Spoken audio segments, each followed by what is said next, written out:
pardon. Car Jésus, notre Sauveur, s'est immolé pour nous, pour que nous héritions des cieux. On m'appelle Suprême Evans Pierre Moussa, de l'église du christianisme céleste, chargé de la mission pour la repentance.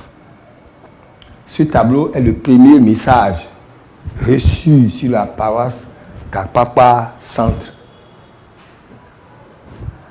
en 1985, tel que vous voyez. C'est en pleine messe, la semaine pascale, le dimanche de Pâques 85, et que l'Esprit m'a demandé de prendre papier et bic, qu'il va me démontrer ce que nous avons fait de l'église du christianisme céleste. Et en pleine messe, j'ai demandé le papier et bic, et c'est le responsable des visionnaires, Papa Selbo Félix, qui m'a donné le papier et le bic lui-même le jour-là. Et c'est comme ça que l'Esprit me demande de faire ce rond-là. C'était un rond que j'ai fait là au départ. Et il a dit de faire une bague et amener un chemin vers la bague à ma gauche. Et de faire une voie aussi pour aller à la perdition totale. C'est-à-dire que ce tableau nous explique que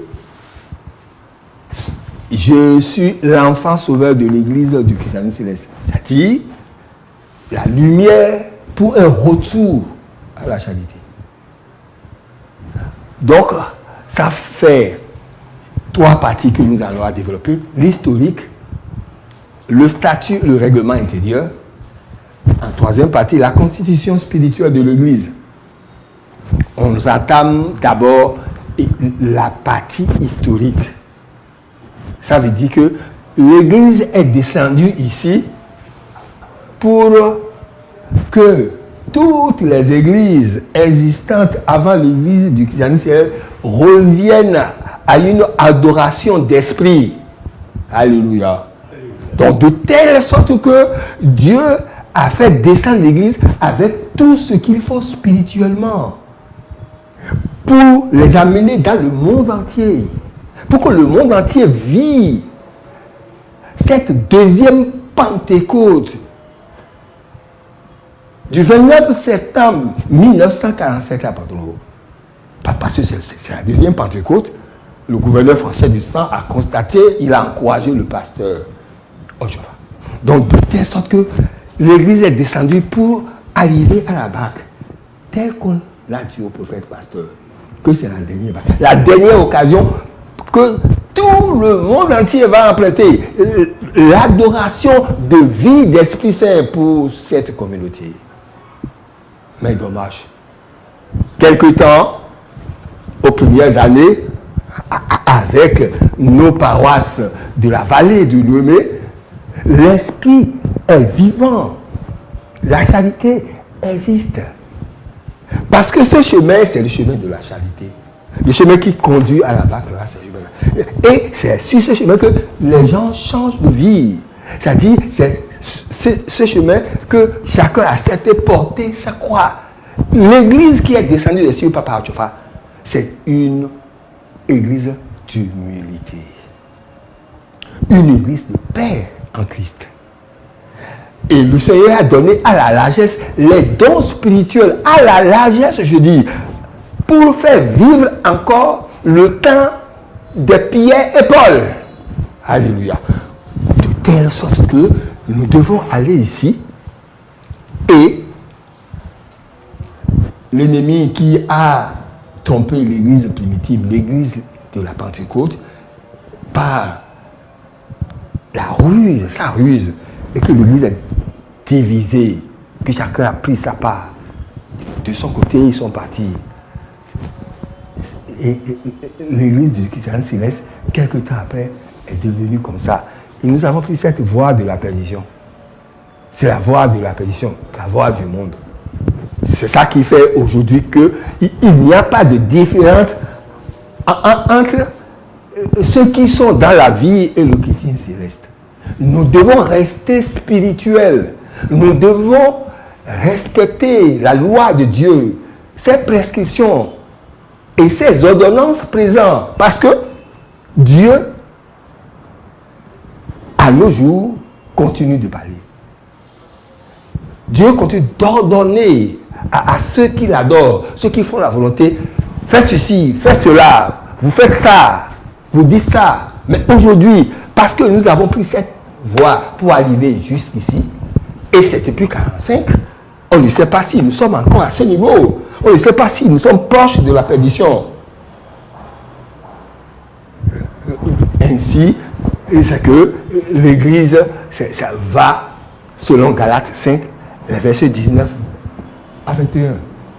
Tandis que ce que nous devons considérer, c'est le Galates 5, le 22. C'est-à-dire, tout ce qui est sur l'écrit du Galates 5, 22, c'est ça que nous avons ici.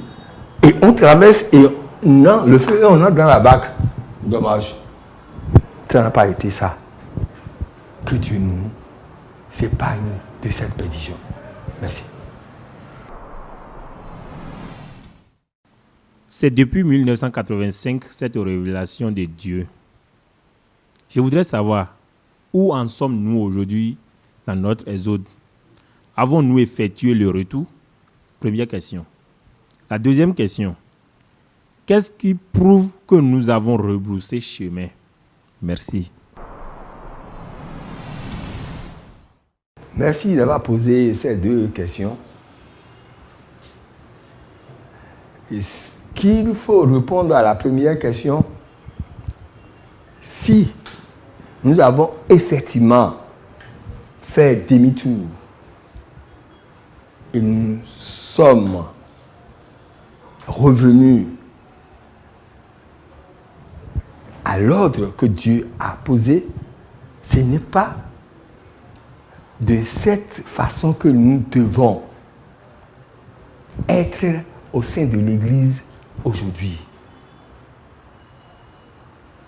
À cette question, c'est dit que nous n'avons pas effectué un retour. Du tout pas. Nos actes le prouvent aujourd'hui, que nous n'avons pas effectué un retour. Nos divisions, nos querelles, ça dit tout ce qu'il y a, prouvent que nous n'avons pas effectué un retour. La deuxième question, c'est...